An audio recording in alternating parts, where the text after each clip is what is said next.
జై గీతామాతకు గీతాధ్యానం. పార్థాయ ప్రతిబోధితాం భగవతా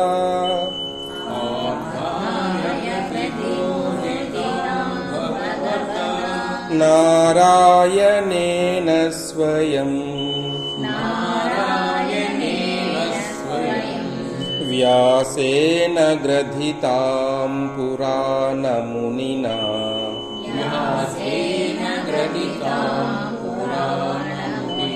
మధ్యే మహాభారతం అద్వైతామృతవర్షిణీం భగవతీం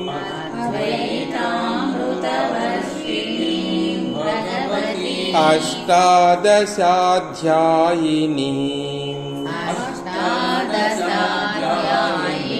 అంబా త్వామనుసందధామి.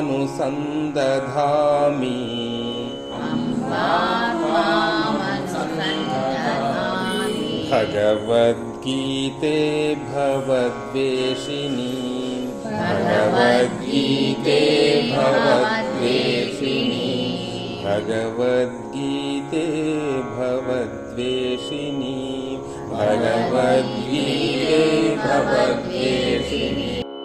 జై శ్రీకృష్ణ పరమాత్మకు జై. వసుదేవసుతం దేవం కంసచానూరమర్దనం దేవకీ పరమానందం కృష్ణం వందే జగద్గురుం కృష్ణం వందే జగద్గురుం. ప్రథమ శ్లోకం. ఈరోజు క్షేత్రజ్ఞ యోగం 13వ అధ్యాయం అనగా 13వ అధ్యాయము.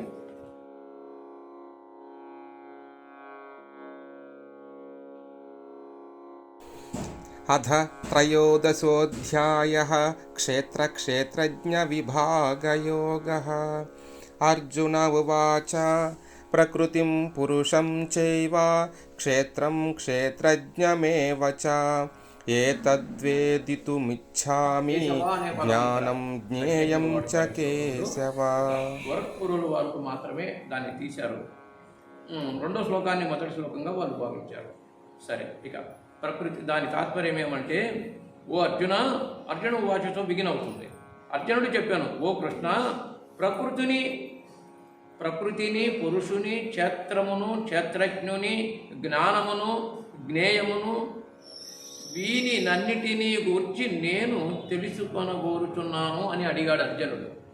ప్రకృతి అంటే ఏమి, ప్రకృతి పురుషుడు అంటే ఏమి, క్షేత్రం అంటే ఏమి, క్షేత్రజ్ఞుడు అంటే ఏమి, దీనికి సంబంధించిన జ్ఞానము జ్ఞేయమును, జ్ఞేయం అంటే అనుమానం లేకుండా తెలియబడుట, అంటే ఉన్నది రహస్యంగా ఉన్నది తెలియబడుట. జ్ఞానం జ్ఞేయం సవిజ్ఞానం అనే పదం వస్తుంది. అంటే అప్పుడే నిజమైన విజ్ఞానం మనకు అందుతుందంట. అంతేగాని కేవలం విన్నంత మాత్రాన్ని జ్ఞానం కలిగిందంటే కలగదు. జ్ఞానం విజ్ఞానం జ్ఞేయం సవిజ్ఞానం, అప్పుడు సంపూర్ణంగా నీకు అర్థమవుతుంది. అది అర్థమైనట్టు నీ మనసుకు తోచిందా లేదా, మనము తర్కించి మీకు అర్థమైందా లేకపోతే దీని అంశమేమి అని మళ్ళీ అడుగుతున్నామే, అదే దాని పరమార్థం. అలా అడిగినప్పుడు అది తెలియబడుచు జ్ఞేయం అవుతూ ఉంటుంది మనకు.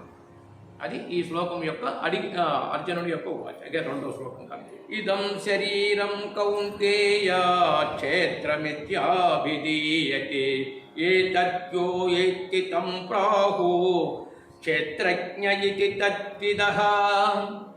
అంటే ఇక్కడ భగవానుడు ఈ క్షేత్రము, ఓ కుంతీపుత్ర అర్జున, ఈ శరీరమే క్షేత్రమనబడుతున్నది. క్షేత్రం అనగా భూమిని కూడా క్షేత్రమే అంటాం. కురుక్షేత్రం అనగా ఆ క్షేత్రం అనే ఆ భూమిలో యుద్ధం చేశారు. క్షేత్రం అంటే భూమి. కానీ ఈ దేహం కూడా క్షేత్రమే. దీనిని తెలుసుకొనిన వాడే క్షేత్రజ్ఞుడని, క్షేత్రజ్ఞులను ఎరింగిన వాడని చెప్పబడును. ఈ క్షేత్రము, ఇందులో ఉన్న క్షేత్రజ్ఞుడు. క్షేత్రజ్ఞుడు ఎవరు? భగవాన్. మన ఆత్మయే క్షేత్రజ్ఞుడు. మన ఆత్మయే మనకు క్షేత్రజ్ఞుడు, ఎవరో క్షేత్రజ్ఞుడు కాదు. కారణమేమి? క్షేత్రజ్ఞుడు ఎలా అయ్యాడు?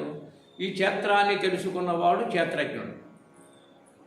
ఇక్కడ సులువైన మార్గం తెలిస్తే మిగతా అన్ని వెళ్ళిపోతాము లోనకి. క్షేత్రజ్ఞుడు మన ఆత్మ క్షేత్రజ్ఞుడై ఉన్నాడు అని అనుభూతి మనకున్నదా? ఉంటే ఎలా ఉన్నది?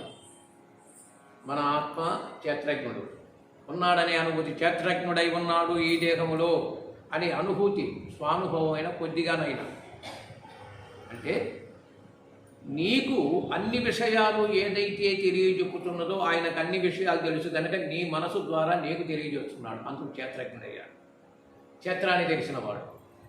మనకి ఏ చిన్న విషయం వచ్చినా ఇక్కడ ఈ క్షేత్రానికి చిన్న కడుపు నొప్పి వచ్చినా, తలనొప్పి వచ్చినా, ఒంట్లో బాగోలేదనుకున్నా కానీ వెంటనే తెలియజరుగుతుందిగా. క్షేత్రజ్ఞుడు మనసు తగ్గిస్తాడు, ఈ క్షేత్రం గురించి ఆలోచిస్తున్నాడు.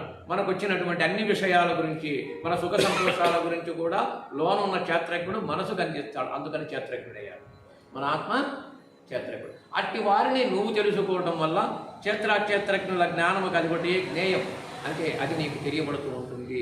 క్షేత్రజ్ఞుడు అని అంటే క్షేత్రము, క్షేత్రజ్ఞం అనగా ఇక్కడ ఇందులో లోన ఉన్నవాడు ఎవరికి వారికి, లోన ఉన్నవాడికి సర్వంతర్యామి, ఆయనకు అన్నీ తెలుసు. మనకు పరిమితంగా తెలుసు, అంటే మన వరకు మనకు వచ్చిన సమస్యలు మనం అనుకుంటున్నాము. అది తెలియజెప్పిన వాడు ఎవరు? లోన లేదు. తెలియజెప్పింది మన మనసే అయితే జరిగేది జరగబోయేది ముందే తెలియాలి, వచ్చాక తెలుసుకుంటున్నాం. ఒకవేళ నా మనసుకు అన్నీ తెలుసు అంటే అన్నీ మనకు ముందే తెలిసి ఉండాలి. ఇలా జరుగుతుంది, ఇలా జరుగుతుందని సర్వజ్ఞుడైన సర్వేశ్వరుడికి తెలుసు ముందే మొత్తము. అదే ఈ సమస్త జనాభా అంతయు కూడా నువ్వు చంపకుండా ఎవరు బతికుండరు, ఇక్కడ పోతారు అందరూ కూడా అని ముందే చెప్పేశాడు. అందుకని ఎవరెవరు కర్మానుసారం కాలి ఈ కాలచక్రంలో ఎలా ఉండాలో చూడు. ఇప్పుడు వాళ్ళంతగా వాళ్ళే దూరుతున్నారంటాడు. ఒక భయంకరమైన ఆయన నోరు తెరిచాడు. ఆ నోటిలో ఆ కాల సర్పములాగా ఈ ప్రాణులన్నీ వెళ్ళి దూరి భస్మీపటలం అయిపోతున్నాయి. ఆ టైం వచ్చినప్పుడు ఎవరు ఆగలేదు, పోతున్నారు చూడు అంటే అప్పుడే ఈ భయంకరమైన దృశ్యాన్ని నేను చూడలేను కృష్ణ, ప్రసన్నమైన రూపాన్ని నాకు ప్రసారం చేయి, ఇంత ఇదిగా చూడలేను అంటాడు. ఇక చూసి తనకు దాని మీద చూడాలనిపించలేదు. ఇక నీ ప్రసన్న స్వరూపాన్ని నాకు ప్రసాదించు ఇక అంటాడు. అట్లాగే వెనకాల ఆలోచిస్తే మన గౌతవ్య శరీరాలన్నీ క్షీణిస్తూ ఆ కాలచక్రంలో భస్మీపటలమై ఏ టైములో ఈ ప్రాణాలు కుషించి ఇది దహించుకుపోయి లోనున్న అగ్నితోనే దహించుకుపోయి క్షీణించి ఆఖరికి అందులోకి ఈ దేహాలు ఇక్కడ ఊడిపోతానగానే ఆత్మలు పైకి లేచిపోతున్నాయి. అప్పుడు ఏదైనా మనకు ఉండగానే, జ్ఞానం ఉండగానే అన్నీ తెలుసుకుంటున్నాం దేహం గురించి. ఈ లోన ఉన్నవాడే తెలియజెప్తున్నాడు. ఏది ఇంతవరకు ఈ సత్యాన్ని కాలచక్రంతో కూడిన సత్యాన్ని కూడా సర్వజ్ఞుడైన క్షేత్రజ్ఞుడు మనకు చెప్పాడు. మనము దాన్ని తెలుసుకుంటున్నాం. అనగా ఇట్టి తెలిసిన వాడే గొప్పవాడని, మహాజ్ఞాని అని, తర్వాత ఇట్టి తన శరీరంలో ఉన్న క్షేత్రజ్ఞుని తెలియని వాడే గొప్పవాడు తప్ప ఇంతవరకు ఎవడు గొప్పవాడు లేడు. అంటే గొప్పవారు అని అంటే కొద్ది గొప్పగా ఏది మహిమలు మహత్తులు తెలుసుకొని ఉన్నారే వాళ్ళు కూడా ఇబ్బందులు పాలయ్యారు. ఇది నాకు మహిమలు తెలుసు, నేనే సాక్షాత్తు దేవుడిగానో, నాకు అయ్యో తెలుసు ఈ తెలుసు అన్న వాళ్ళు సర్వజ్ఞుడు ఆయనకు ఒక్కడికే తెలుసు. నీకు తెలుసా? తెలిసి ఉంటే నిరూపణకు నిలబడలేడు ఆ వ్యక్తి.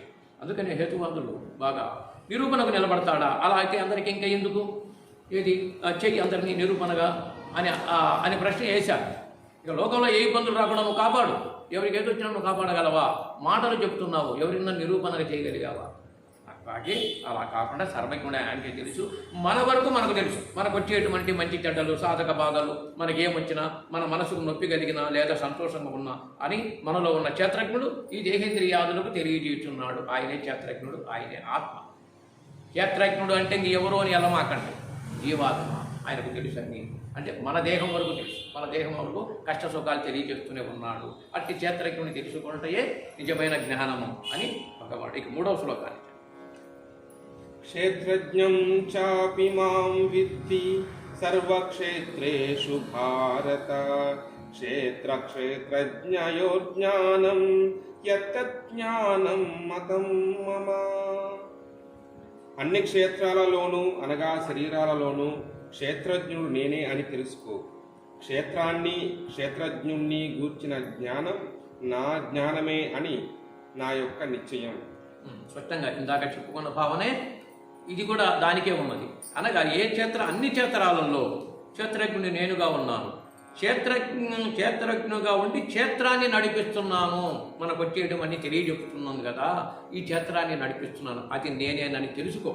ఇంకా రెండో దాని జోలికి వెళ్ళమాకను అని స్పష్టంగా తెలియబడింది. తత్క్షేత్రం యచ్చయాదృక్ష యద్వికారి యతచ్చయత్ సచ యో యత్ప్రభావచ్చ తత్సమాసేన మే శృణు. ఆ క్షేత్రం ఏదో, ఎలాంటిదో, ఏ వికారం కలదో, ఏ కారణం నుంచి ఏ కార్యం పుట్టిందో, ఆ క్షేత్రజ్ఞుడు ఎవడో, ఎలాంటి ప్రభావం కలవాడో అన్నీ సంక్షేపంగా చెబుతాను విను. అంటే ఇంకా రాబోయే దాంట్లో క్షేత్రజ్ఞుడు అనగా ఎవరు, ఎట్టివాడు, ఎట్టి వికారము. ఆ క్షేత్రజ్ఞుడికి ఒక వికారం ఉన్నది. మనకు అనేక రకాల మార్పులు చేర్పులు జరుగుతున్నాయి, ఆ వికారం కూడా ఉన్నది. అది ఎందువల్ల జరుగుతుంది, ఏం చేయుతున్నది, అట్టి విషయాన్ని కూడా ఈ చెప్పబోయే దాంట్లో నేను చెప్పుతున్నాను. ఇందులో శ్రద్ధగా వినుము. ఋషిర్భిర్బహుదా గీతం ఛందోభిర్వివిధైః పృథుక్ బ్రహ్మసూత్ర తపదైశ్చైవ హేతుమద్భిర్వినిశ్చయితైః. ఈ క్షేత్రజ్ఞుల స్వరూపాన్ని గూర్చి ఋషులు అనేక విధాలుగా చెప్పారు. ఈ విషయాన్ని అనేక విధాలైన ఛందస్సులు, యుక్తియుక్తములు, నిశ్చయమైన అర్థం గలవి అయిన బ్రహ్మను సూచించే వాక్యాలు విశదీకరించాయి. అంటే ఇందులో ప్రధానమైన అంశము బ్రహ్మసూత్ర పదైచయేవ అనే పదం. బ్రహ్మసూత్రములు అనగా స్వానుభవ పరమ పావనులైన ఋషులు, బ్రహ్మజ్ఞానులు అందరూ కూడా తెలియజెప్పినది మరుగ్గా, అంటే మనందరికీ అందుబాటులో లేకపోతే దానిని వ్యాస భగవానుడు సమకూర్చి బ్రహ్మసూత్రాలని ఇచ్చాడు. దానికి ప్రత్యేకంగా ఆయన తర్వాత దానికి సంపూర్ణమైన భాష్యం ఇచ్చిన వారు శంకరాచార్యుల వారు. అట్టి మహనీయుని బ్రహ్మసూత్రాలకు భాష్యాన్ని రచించిన వారు శంకరాచార్యుల వారు. అట్టి మహాజ్ఞాని, బాల్యంలోని మహాజ్ఞాని అయిన ఆ జగద్గురువుకు మనమందరం ఎంతో రుణపడి ఉంటామని చెప్తూ, ఈ బ్రహ్మసూత్రము అంటే కేవలము ఆ బ్రహ్మ పదార్థము గురించే తెలుసుకొనుట. బ్రహ్మ పదార్థం తెలుసుకోవాలి, దాని మీద నీవు వెళితే ఎన్నో మనం అధ్యాయములు అనుకున్నాం. అమృత పదాలు అవే, అమృత పదాలు అవి. అమృత పదాలను తెలుసుకున్నాక ఇంకా అంతకన్నా గొప్ప ఏమి, వాటికి నీవు ప్రాధాన్యత ఇవ్వటం లేదు. అనగా జన్మరణాలకు క్షీణించిపోయే జ్ఞానానికి ప్రాధాన్యత కలిగితే క్షీణించిపోయే ఫలితాలే ఉంటాయి. అవి అమృత పదాలు అని అన్నప్పుడు ఇక్కడ బ్రహ్మసూత్రములు అని అంటే క్షేత్రజ్ఞుల యొక్క తత్వాన్ని నానా విధములుగా అనేక రకాలుగా కర్మానుసారాలు అందరికీ ఉంటాయి. కానీ ఏ కర్మానుసారం ఉన్నా దానిని తెలియజేయువాడు, దానిని సుఖవంతంగా మలుపుకోవాలని, ఆ కర్మల నుంచి విముక్తి కలగాలని ప్రతి మనస్సు, ప్రతి వానికి ఆలోచిస్తూనే ఉంటారు. అందుకని సర్వజీవుల యందు నేనే తెలియజేస్తున్నాను దేహాన్ని, దేహంలో ఉన్న క్షేత్రజ్ఞుని, అది నా ఆధీనంలో ఉన్నాయి. ఒకటే గుర్తుంచుకోదగింది, సర్వదేహములందు తెలియజెప్పుతున్న క్షేత్రజ్ఞుడి యొక్క విశిష్టత అది నేనే ఉన్నాను, ఒకరు కాదు, సర్వభూతముల యందు. అంటే ఈ ప్రకృతి యందు కూడా ఉన్నది నేనే, మరెవరూ కాదు అని భావం. మహాభూతాన్యహంకారో బుద్ధిరవ్యక్తమేవ చ ఇంద్రియాణి దశైకం చ పంచేంద్రియగోచరాః. రెండో శ్లోకం తర్వాత ఇక్కడ 2 శ్లోకాలు వివరణించాడే. ఇచ్ఛాద్వేషం సుఖం దుఃఖం సంఘాతచ్చేతనాధృతిః ఏతత్ క్షేత్రం సమాసేన సవికారముదాహృతం. పంచమహాభూతాలు, అహంకారము, బుద్ధి, అవ్యక్తము, 10 ఇంద్రియాలు, 1 మనోరూపేంద్రియము, ఇంద్రియాలు గ్రహించే శబ్దాదులైన 5 విషయాలు, ఇచ్ఛ, ద్వేషం, సుఖం, దుఃఖం, దేహేంద్రియాల సముదాయం, అంతఃకరణ వృత్తి రూపమైన జ్ఞానం, ధైర్యం, ఇది వికారాలతో కూడిన క్షేత్రము అని సంక్షిప్తంగా చెప్పబడింది. స్పష్టంగా ఇంకా విచారణ ఏం అవసరంలా, ఈ ఒక్కదాన్నే మళ్ళీ దాన్నే చదువు స్పష్టంగా మళ్ళీ ఒకసారి బాగా వినండి. పునః విన్నందువల్ల మన మనసుకు అర్థమైన రీతిలోనే ఉంది తాత్పర్యం. కారము, బుద్ధి, అవ్యక్తము, 10 ఇంద్రియాలు, ఒక మనోరూపేంద్రియము, ఇంద్రియాలు గ్రహించే శబ్దాదులైన 5 విషయాలు, ఇచ్ఛ, ద్వేషం, సుఖం, దుఃఖం, దేహేంద్రియాల సముదాయం, అంతఃకరణ వృత్తి రూపమైన జ్ఞానం, ధైర్యం, ఇది వికారాలతో కూడిన క్షేత్రము అని సంక్షిప్తంగా చెప్పబడింది. 5 సో త్ర త్వా త్వా అనే ఒకే ఒక అక్షరం ఉంటుంది సంస్కృతంలో. త్వా అంటే తొక్కు. ఈ శరీరము, ఈ చర్మము శరీరం కాదు, చర్మమే. చర్మానికి ఉంది స్పర్శ జ్ఞానం, లోనున్న కండరాలకు స్పర్శ జ్ఞానం లేదు.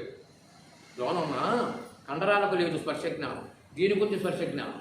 ఇది దీనికి తెలుసుకుంటుంది. అట్లాగే సోత్రాత్వ చక్షు జుంహ గ్రణములు, చక్షు జుహ్వ గ్రణములు అనగా ఇవి 5 వచ్చాయి. స్తోత్రం అనగా చెవు, త్వా అనగా ఇది చర్మము, చక్షు అనగా నేత్రము, జుహ అనగా ఉపనాలుక, గ్రణములు అనగా ఈ ముక్కుడు అనగా ఇవన్నీ మొత్తం జ్ఞానేంద్రియములు. ఇది పంచతన్మాత్రలు, విషయాలన్నా ఒకవేళ విషయాలంటే వేరు, తన్మాత్రలు అంటే వేరు. ఈ బుద్ధి ఎప్పుడు అలా వెళ్ళకూడదు. ఏదో విషయం అంటే ఇంటేనే కదా విషయం వచ్చేది, వినకుండా ఏం విషయం వచ్చింది అదే పొద్దాక గుర్తుపెట్టుకోలేమా? విన్నాలో చూశాకనే విషయాలు వస్తాయి, వినలేదు చూడలేదు మన విషయం ఉందా మనకు దాని మీద? విషయం అంటే అది. తన్మాత్రలు అంటే విషయమన్నా తన్మాత్రలన్నా అని బుద్ధికి ఇంతమంది గురుబిడ్డలై ఉండి కూడా వీళ్ళు గుర్తుంచుకోరు, మా బయట వాళ్ళు గుర్తుంచుకున్నారంటే ఎందుకు గుర్తుకుంటారు? విషయాలంటే గమనండి, ఏంటంటే ఏంటి విషయాలు? ఒక 10 ఏళ్ళున్నా 20 ఏళ్ళున్నా ఒక విషయము అంటే అది నీకు పని చేయుతున్నది. ఇదే నీ ఎందుకు పని చేయుతున్నది, నా ఎందుకు పని చేయ, లోకమంతా పనిచేస్తుంది. విషయం అంటే చూసినప్పుడు విన్నప్పుడే విషయం ఉంది, లేకపోతే విషయం లేదు. చూసింది చేసింది జ్ఞానేంద్రియాలు, దానికి సంబంధించినవి శబ్ద, స్పర్శ, రూప, రస, గంధం. శబ్దం వచ్చింది, చెవు విన్నది, రూపం కనపడింది, కళ్ళు చూస్తున్నాయి, వాసన వచ్చింది, స్పర్శ తగులుతూ ఉంది. అందుకని దీనికి దానికి లింకు ఎప్పుడు దీని మీద ఆధారపడి బ్రతుకుతున్నాము. ఇదియే దైవదత్తములు. వినకపోతే వాటికి జబ్బు వచ్చి అనారోగ్యం వచ్చి అనారోగ్యంతో పోతుంటారు చాలామంది. చెవులు పనిచేయకను, కంటి చూపులు పనిచేయకను, ఇవన్నీ ఏంటంటే వాటికి ఏ రోజున ఆనందపరిచావా? ఆనందపరచడం లేదు, వాటికి రోగాలు వస్తాయి. రోగాలు చెంబే కుషించిపోతావు. ఎవడి కోసం భగవంతుడు ఎలా పెట్టా అంటే వాటికి రోగాలు వస్తాయి, వాటితో కుషించుకుపోతావు అంతే, ఇంకేమి లేదు. అవి వాటికి ఆహారం ఉన్నది, వాటిని తృప్తిపరచవలసి ఉన్నది అనేది అంటే జ్ఞానేంద్రియములకు ఆహారం ఉన్నది. వాటిని శ్రవణానందంగా విన్నా, శ్రవణానందంగా ఓంకారం అనగా నేనే అని చెప్పాడు కదా, విన్నాం కదా. ఓంకారం అనగా నేను. ఆ ఓంకార శబ్దాన్ని వచ్చి కూర్చుంటానే మొట్టమొదట తర్వాత సంగతి ఎక్కడన్నా ఉన్నది. ఆ నాదాన్ని సంపూర్ణంగా ఎక్కువసేపు మనము ఓంకారాన్ని చెప్పగలిగామా? అందుకని మీరు కూడా గమనించాలని నేను ఎక్కువసేపు పూరిస్తున్నాను ఓంకారాన్ని. ఓం అంటే అంటనే పోయింది గాలి బయటికి. అట్లా కాకుండా శబ్దాన్ని ఎక్కువసేపు తీసుకుంటే ప్రాణశక్తి ఒక బలంగా నిలబడుతుంది. ప్రాణశక్తి ఎప్పుడైతే బలం కుడలని శక్తి పైకి లేచి మన సహస్రారాన్ని పనిచేస్తామంట. దానివల్ల సామర్థ్యుడై జ్ఞాపక శక్తి కలిగి చక్కటి వాక్చాతుర్యము కలిగి ఆ భావాలే అతన్ని సుఖంగా ఉంచుతూ ఉంటాయి. ఎందుకని అవి మంచి భావాలే. మంచి భావాలు నీలో ఉన్నప్పుడు నువ్వు మంచిగానే ఉంటావు. ఇంకేముంది? శరీరముతో రూపాకారాలు ఏ రకంగా పుట్టచ్చు, అందరం కూడా రకరకాలుగా. కానీ దానికేం రూప వికారాలు లేవు. అది ఎప్పుడు తేజోమయమైంది కనుక ఆ భావన హృదయములో కలిగితే దీని మీద ఆసక్తి మనకు కలుగుతుంది.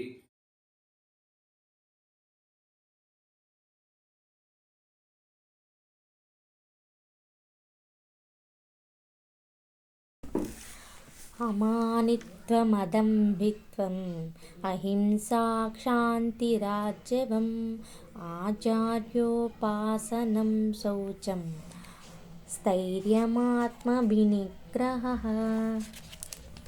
ఇంద్రియార్థేషు వైరాగ్యం అనహంకార ఏవ చ జన్మ మృత్యుజరా వ్యాధి దుఃఖదోషానుదర్శనం ఆసక్తిరనభిష్వంగః పుత్రధారగృహాదిషు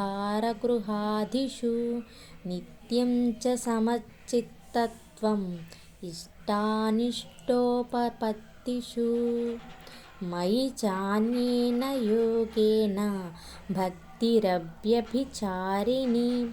వివిక్తదేశసేవిత్వం అరతిర్జన సంసది అధ్యాత్మజ్ఞాననిత్యత్వం తత్వజ్ఞానార్థదర్శనం ఏతత్ జ్ఞానమితి ప్రోక్తం అజ్ఞానం యదతోన్యథా. వినమ్రత, గర్వరాహిత్యము, అహింస, సహనము, సరళత్వము, ప్రామాణిక గురువును ఆశ్రయించుట, శుచిత్వము, స్థిరత్వము, ఆత్మనిగ్రహము, ఇంద్రియార్థముల పరిత్యాగము, మిథ్యాహంకార రాహిత్యము, జన్మ మృత్యు జరా వ్యాధుల దోషమును గుర్తించుట, అనాసక్తి, పుత్ర కలత్ర గృహాదుల బంధము నుండి విముక్తి, సుఖ దుఃఖ సమయములందు సమభావము, నా యందు నిత్యమగు అనన్యమైన భక్తి, ఏకాంతవాస కోరిక, సామాన్య జనుల సహవాసమునందు అనాసక్తి, ఆధ్యాత్మిక జ్ఞానపు ప్రాముఖ్యమును అంగీకరించుట, పరతత్వము యొక్క తాత్వికాన్వేషణము అను ఇవన్నీ జ్ఞానమని నేను ప్రకటించుచున్నాను. వీటికి అన్యమైనది ఏదైనను అది అజ్ఞానమే. భావన కలిగి ఉండాలి. భావసారూప్యం కలిగి ఉన్నప్పుడు ముందు వినమ్రత అనగా ఏదైనా ఒకరు చెప్పినప్పుడు వినటం, దానిని కొద్దిగా పరిశీలనగా ఆలోచించటం. ఎట్లా పెద్దలు మహనీయులు గురువు గారు పదే పదే చెప్తున్నాడు కదా అని దాని మీద యొక్క ఆసక్తి కలిగి ఉండటం, ఆ భావ సారూప్యం మీద. ఇక గర్వరాహిత్యము అంటే గర్వం ఏమాత్రం లేక, అహింస అనగా హింస అనేటువంటి హింస అనే పదం వచ్చినప్పుడు ఎలా ఉంటుంది? మనకు ఎవరైతే ఏదైనా కొన్ని విషయాలు సరిపడకనో, మనకు ఏదైనా కొన్ని వ్యవహారికాలలో మనకు అది మనసుకు మనము ఈ ఆధ్యాత్మిక స్థితిలో ఉండటానికి అవి వ్యతిరేకంగా ఉన్నాయి. ఆధ్యాత్మిక చింతన పరులకు హింస అంటే ఏదైనా ఒకరిని కొట్టడమో చంపడమో హింస అని అంటాం. కానీ ఆధ్యాత్మిక పరులకు అది కాదు హింస. నిన్న తులసీదాసు గురించి చెప్పాను. ఎట్లా ఆమె ఉంటే ఇప్పుడు నేను ఆ బృందావనం వెళ్ళాలనుకున్నాను, అది తప్ప ఒప్ప, అటు పుట్టింటికో అత్తింటికోనో ఉండాలి. మరి ఇటు అటు కాకుండా వెళ్ళటం అంటే ఎంతవరకు కరెక్ట్? అది మరి లోకంలో ఆచారం ఒకటి ఉంది కదా, అది నా నిర్ణయమో ఇక్కడ ఉండాలనిపించడం లేదు, ఈ బాధలు పడలేను అని అనుకుంటే అప్పుడు ఆధ్యాత్మిక చింతన పరులకు దానికి వ్యతిరేకంగా ఉండేవారు పరమశత్రువులు అని చెప్పాడు తులసీదాసు, రాసిచ్చాడు. నీవు ఆధ్యాత్మిక చింతనలో నువ్వు నిండి నిగిడీకృతమై దాంట్లోనే ఆనందం పొందాలనుకున్నప్పుడు మిగతా వాళ్ళు ఒప్పుకోరు, దానికి వ్యతిరేకంగా ఉంటారు, వాళ్ళు పరమశత్రువులు నీవు. అలాంటప్పుడు ఆ దాని మీద భారం వేసి వెళ్ళటమే. అట్లా మహనీయులు ఎందరో వెళ్ళారు, ఎందరో అని. అప్పుడు ఒక్కసారి మన బుద్ధి ఒకటే లెక్క, ఆయన గొప్పవాడు, ఈయన గొప్పవాడు, బుద్ధ భగవానుడు ఇంకా గొప్పవాడు అనుకుంటాం. మరి ఆయన ఏ రకంగా ఈడొచ్చాడు ఇంటి నుంచి? మనకు మంత్రాలయం రాఘవేంద్ర స్వామి గురువుగారు ఆనతిస్తే 28 సంవత్సరాల్లోనే సన్యాసం పుచ్చుకున్నాడు. ఆయనకి వివాహం అయింది ఆల్రెడీ. 28 సంవత్సరాల్లో ఎంతకాలం గడిచింది అంటే దానికి ఇక మిగతా ఎన్ని శత్రువులే.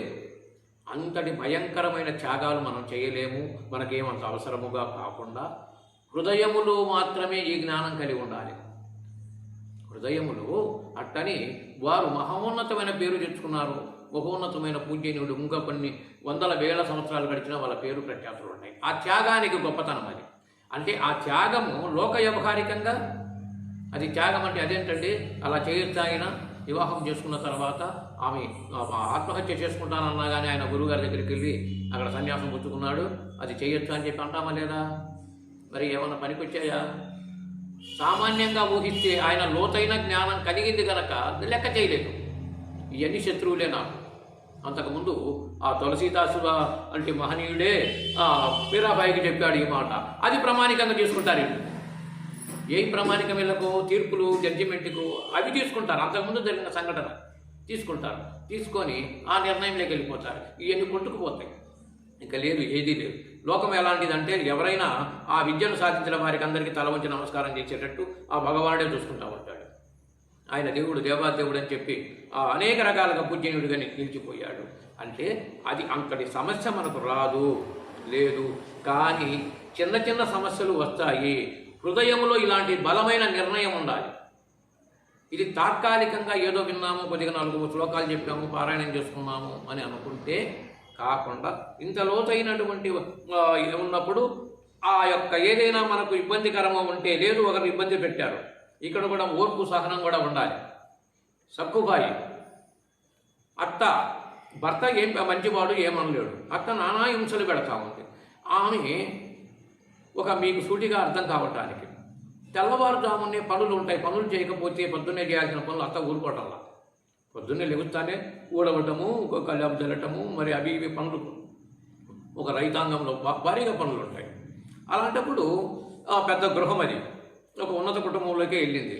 పొద్దున్న ఎన్ని పనులు ఉంటాయి, అవి లేటుగా చేస్తుందని అరుస్తూ ఉంది.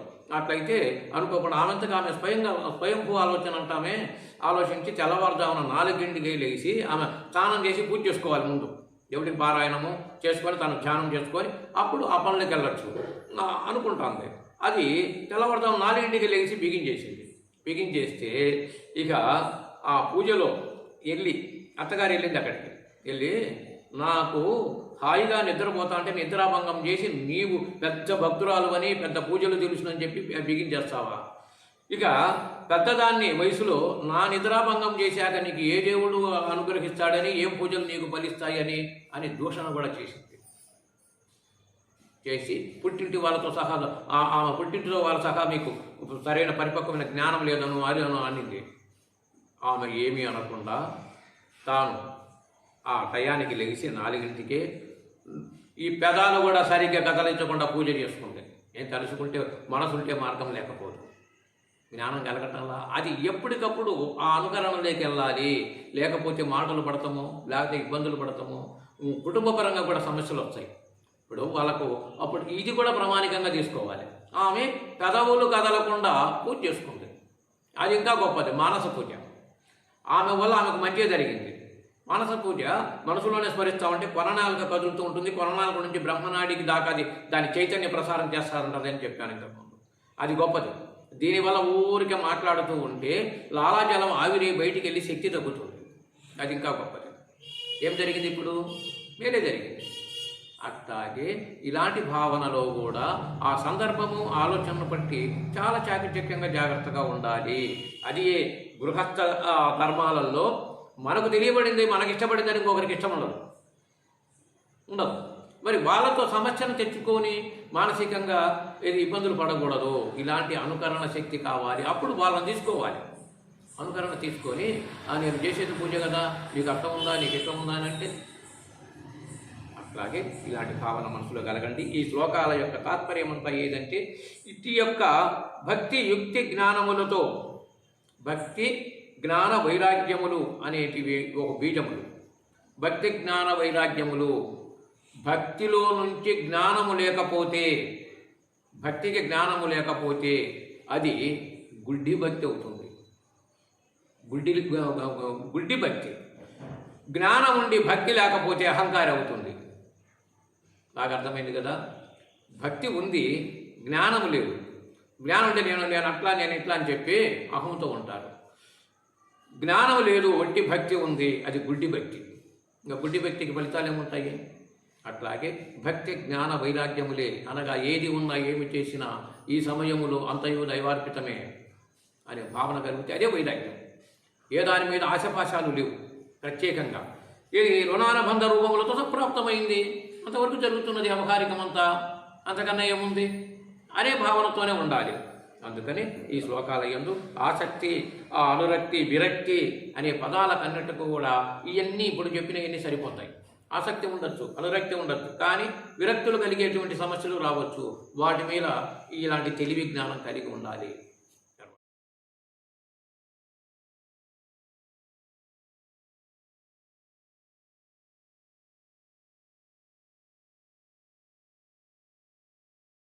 జ్ఞేయం యత్తత్ ప్రవక్ష్యామి యజ్ఞాత్వామృతమశ్నుతే అనాదిమత్పరం బ్రహ్మ న సత్తాన్నా సదుచ్యతే. అది లేదనియు నాకు ఆధీనమును అగు బ్రహ్మము ఈ భౌతిక జగత్తునందలి కార్యకారణములకు అతీతమై ఉండును. అంటే ఇది అత్యంత ప్రామాణికమైనది. అంటే కింద భక్తి నుంచి పరిపూర్ణమైనటువంటి గోదామృతానికి కూడా అవసరమవుతుంది. ఇప్పుడు ఇప్పుడు అమృతం అనే వస్తువును ప్రకటించారు. అందరము కూడా ఎవరమైనా సరే శారీరకంగా ఏదో మనం జీవించాలని, ఏదో తెలుసుకోవాలని, లేదు ఏమి తెలుసుకోకపోయినా జీవించడం కోసం అందరూ ఆసక్తి కలిగి ఉంటారు. ఆఖరికి 100 ఏళ్ళ నుంచినా మంచాన పడినా, సంవత్సరాల తరబడి మంచాన పడినా బ్రతకడానికి ఇష్టపడుతుంది ఆ ప్రాణం. తను ఏమి చేయటం లేదు, తనకు కూడా అన్ని నష్టమే జరుగుతున్నాయి, ఇతరులు కూడా ఇబ్బంది పడుతున్నారు, ఇంటి కుటుంబ కానీ ఈ ప్రాణం ఘోషిస్తుంది జీవించడానికి, బతకడానికి. ఎన్నో చూస్తూ ఉంటాం. అట్లాగే ఎవరమైనా ఇక్కడ ఎక్కువేం కాదేమో అనుకొని ఈ పరిపక్వ జ్ఞానం కలిగినప్పుడు అట్టి దుస్థితి ఎందుకు వస్తూ ఉంది అని అంటే, చివరిలో ఆ బ్రతికిన బ్రతుకుకు కొన్ని పుణ్యాలు సుకృతాలు కనుక లోపించి నశించిపోయినా ఆ యొక్క దారిన పడతాడు. ఇక ఈ పుణ్యాలు అనేదానికి అలాంటి యొక్క దుస్థితికి కారణాలు తొలగాలి అంటే ఆ స్థితిలోనైనా సరే ఈ అమృతతత్వమైనటువంటి దీని మీద కనుక శ్రద్ధ ఉన్నప్పుడు అంత దుస్థితికి తీసుకెళ్ళనివ్వదు. కానీ బ్రతికి ఉన్నంత కాలము ఇందులోనే ఉండి దీని పరమార్థము లక్ష్యార్థము ఒక్కసారి కూడా కనుగొనలేదు. మా గురువులు అంటే ఇష్టమండి, లేకపోతే దేవుడు అంటే ఇష్టమండి అని అంటానే ఉంటారు, కానీ దాని లక్ష్యం లేదు వాళ్ళ దగ్గర. అలాంటి వాళ్ళు ఇబ్బందులకు కూడా గురైపోయి ఏదో బ్రతకాలి అనే పదములో ఉంటారు. అందుకని అసలు అమృత వస్తువు నిన్ను బాగు చేయడానికి కలిగిన వస్తువు ఎవరిది? అది అసలు ఎవరిది? అమృతం అనేది ఎవరిది? ఏ దేవతలది? ఏ దేవుడిది అనే ప్రశ్న వచ్చిందనుకో ఏం చెప్తారు? ఇప్పుడు తాత్పర్యం చదివారా దీనికి? చదువు, తాత్పర్యం చదువు.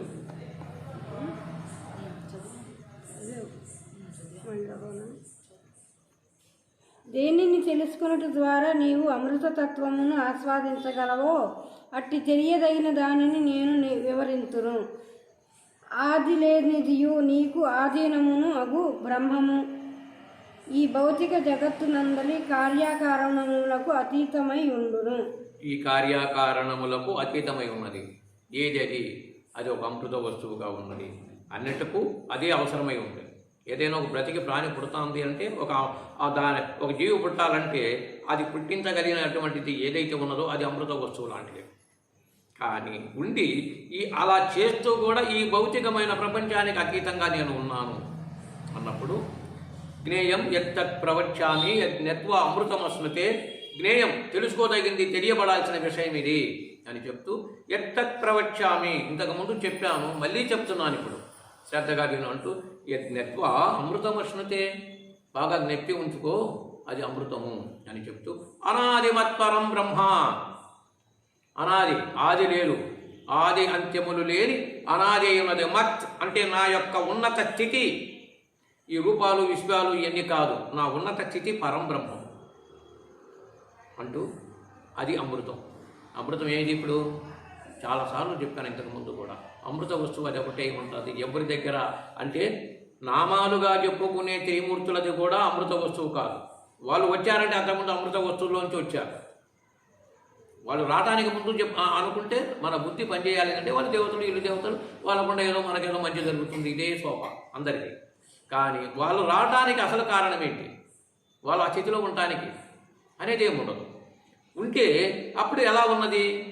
వాళ్ళు కూడా ఒక రూపం ధరించారంటే రూపం ధరించడానికి రావడానికి కారణం ఏర్పడింది, కారణం ఉన్నది. ఆ రూపాలు కూడా మారిపోతాయని కూడా చెప్పారు. కొన్ని గడిస్తే బ్రహ్మదేవుడి కాలం ముగింపు జరిగితే శ్రీ మహావిష్ణువు బ్రహ్మను మళ్ళీ నిర్ణయిస్తాడు, ఒక బ్రహ్మని. విష్ణువు యొక్క కాలం ముగిస్తే శివుడు నిర్ణయిస్తాడు మళ్ళీ ఏది విష్ణువుని. మరి శివుడి కాలం ముగిస్తే ఈ పరబ్రహ్మం నిర్ణయిస్తుంది. ఇదొకటే అమృత వస్తువు. గీతా సందేశంలో కూడా ఈ కాలాలు ముగింపులు నిర్ణయించడానికి వివరణ ఉన్నది. ఇప్పుడు స్పష్టంగా అర్థమైంది కదా, అది ఒకటే అమృత వస్తువు. అది ఒక అద్వితీయంగా దానికి ప్రత్యేకమైన అవతారం ఉండదు. ఆయన యొక్క స్వాహాకారమే ఇలా వస్తుంది. ఇట్టి పరబ్రహ్మ జ్ఞానం అందినప్పుడే ఎలాంటి యొక్క సుగుణాలు మనలో ప్రజ్వరిల్లుతాయి అని అంటే, ప్రతి తల్లి తండ్రి నా పిల్లలు మాకన్నా గొప్పవాళ్ళు కావాలని కోరుకుంటాం. వాళ్ళు పైకి రావడానికి లేదు, వాడు నాకన్నా నికృష్టంగా బతకాలి కానీ ఏ తల్లిదండ్రి ఈ భూమి మీద ఎవడు అనుకోవడం, ఇంతవరకు అనుకోవడం చరిత్ర జరగదు. దానికి కారణమై ఉండాలి. ఎలా కారణమై ఉంది? అలా ప్రతి వాళ్ళకి ఇలా జరిగి ఉండాలి. ఎందుకై ఉంటుంది అని అంటే, ఆ పరబ్రహ్మము తానుగా సొంతంగా అవతారాలు ఎత్తి బయటికి రాలేదు. కానీ ఆయన అంశగా వీళ్ళను తయారు చేసి వీళ్ళు గొప్పవాళ్ళుగా వీళ్ళు ఉద్ధరిస్తా ఉంటే ఆయన ఆనందపడుతున్నాడు. అదే తండ్రికి బిడ్డకు ఉన్న సంబంధం ఎలాంటిదో ఆ సంబంధం మూలంలోనే ఉంది కనుక ఇక్కడ నడుస్తూ ఉంది. ఆ అమృతం అనే వస్తువుకు ఆయన స్వయంగా ఎక్కడ అవతారం ఎత్తి ఏదో చేసినట్టు ఉండదు.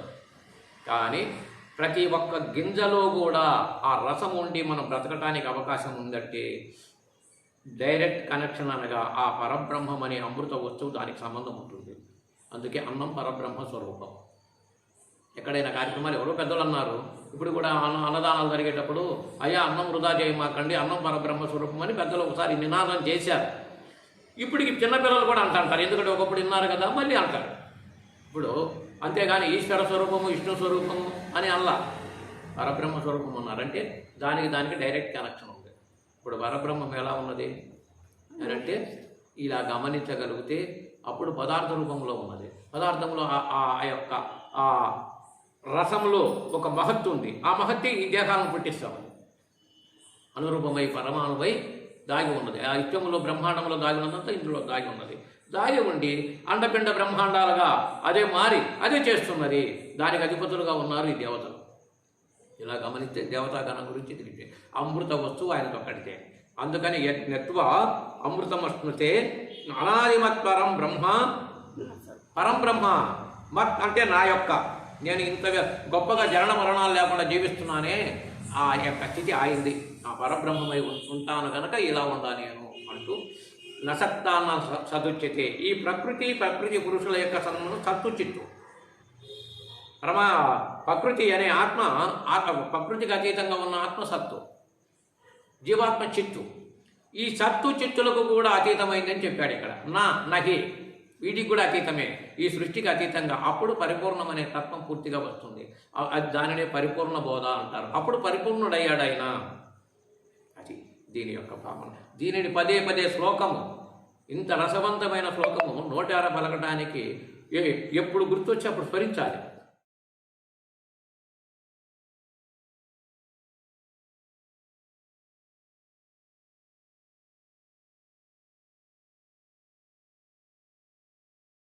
సర్వతః పాణిపదం తత్ సర్వతోక్షి శిరోముఖం సర్వతః శృతిమల్లోకే సర్వమావృత్య తిష్టతి.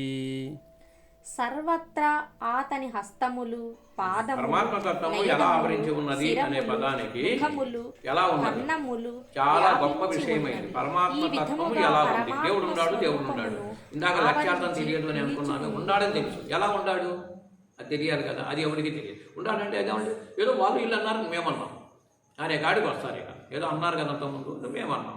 అంతేగాని స్వతహాగా జ్ఞానము లేకపోవటము. పారాయణం చేసే వాళ్ళు కూడా వాళ్ళు పారాయణం చేశారు, వీళ్ళు పారాయణం మేము పారాయణం చేశాము అని అంటారు. ఇప్పుడు సర్వత్రా అతని హస్తములే ఉన్నాయి. పాదములతోనూ నయనములతోనూ శిరములు ముఖములు కర్ణములు వ్యాపించి ఉన్నవి. ఈ విధముగా పరమాత్మ సర్వమును ఆవరించి ఉన్నాడు. అనగా ఆవరించి సర్వమును ఆవరించి నిలిచి ఉన్నాడు అని అన్నప్పుడు ఆవరించి ఉండును అంటే సర్వత్రా ఎలా ఆవరించి ఉన్నాడు? ఏమైనా అర్థమవుతుందా? పరమాత్మ సర్వత్రా ఆవరించి ఉన్నాడు అన్నాడు. ఆవరించి ఉంటే ఉన్నట్టే. ఎలా ఉన్నాడు? ఆ యొక్క స్థితి ఆ స్థితి ఎలా జరుగుతున్నది? దాని యొక్క లక్ష్యం మనకు తెలియాలి. ఆయన ఉన్నాడు, ఆ లక్ష్యం మనకు తెలియాలి కదా. మనం తెలుసుకోవడానికి మనకు లక్ష్యం తెలియాలి. తెలిస్తే మనకు తెలియబడుతుంది. అన్నప్పుడు నీవు విన్నది చూసింది కన్నది నువ్వు సంచరించుతున్నది ప్రతి నాడీ కదులుతున్నది అని అంటే ఆ దివ్య చైతన్య ప్రసారం ఒకటే పనిచేస్తుంది. అందుకనే దీంట్లో ప్రకృతి పురుషుడు చైతన్యం ఇచ్చేసేసాడు.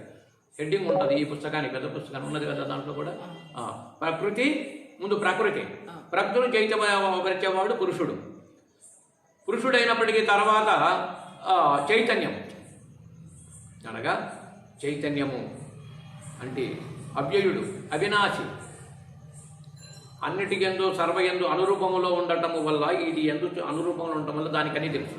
అది ఒక నేత్రం లాంటిదే. దేహం లేదు చూస్తున్నది అని అన్నప్పుడు ఈ చూసేటువంటి దానికి ఒక ప్రత్యేకత ఉంది, స్వతంత్ర ప్రతిపత్తి ఉంది. అందుకని ఈ నేత్రం తీసి ఇంకొకరికి పెడితే అంటే చూపించింది. ఈ నేత్రం తీసి దానికి స్వతహాగా స్వతంత్ర ప్రతిపత్తి ఉన్నట్టే కదా. ఈ దేహం నుంచి విడదీసి ఇంకొక దేహానికి పెడితే దానికి ఉండబట్టి అక్కడ కనెక్షన్ చేస్తాను అది అంటనే అటాచ్ అయ్యి పని చేస్తాడు. స్వతంత్ర ప్రతిపత్తి కలిగి ఆ నేత్రానికి కాళ్ళు చేతులు ఏమీ లేవు, కానీ అందులో అనురూపములో కనుపాప ఒకటి ఉంది.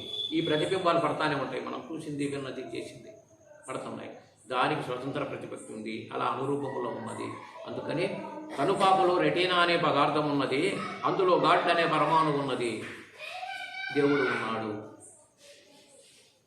అప్పుడు అనురూపంలో ఉన్నాడు దేవుడు, మనలాగా ఈ రకంగా విషయాలతో కాదు.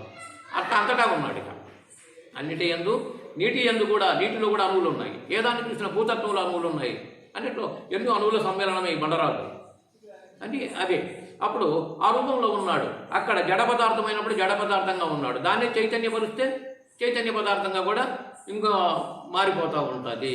ఈ రూపములో ఉపాధిగా ఉన్నది ఆ బ్రహ్మమే, నడిపిస్తున్నది ఆ బ్రహ్మమే, నిన్ను తరింపు చేయుచున్నది ఆ బ్రహ్మమే. వీటినన్నిటిని వాడుకునే ఉపాధి కూడా బ్రహ్మమే ఉన్నది. ఉండబట్టేగా మనం ఈ జీవనయాత్ర సాగుతుంది, ఉపాధులు ఏమీ లేవు. ఏంటి పరిస్థితి? అందుకని అట్లా ఉన్నది ప్రకృతి, పురుషుడు, చైతన్యం అనేది ఒక ప్రత్యేకమైన మనకు ఒక హైలైట్గా ఇచ్చాడు ఇక్కడ. మిగతా గీతలో కన్నా దీనికి ఒక పైన ప్రతి పేజీకి ఒక హైలైట్గా ఇచ్చాడు. అది గమనించండి. తర్వాత సర్వేంద్రియ గుణాభాసం సర్వేంద్రియ వివర్జితం అసక్తం సర్వవృచ్చైవ నిర్గుణం గుణభోకృత.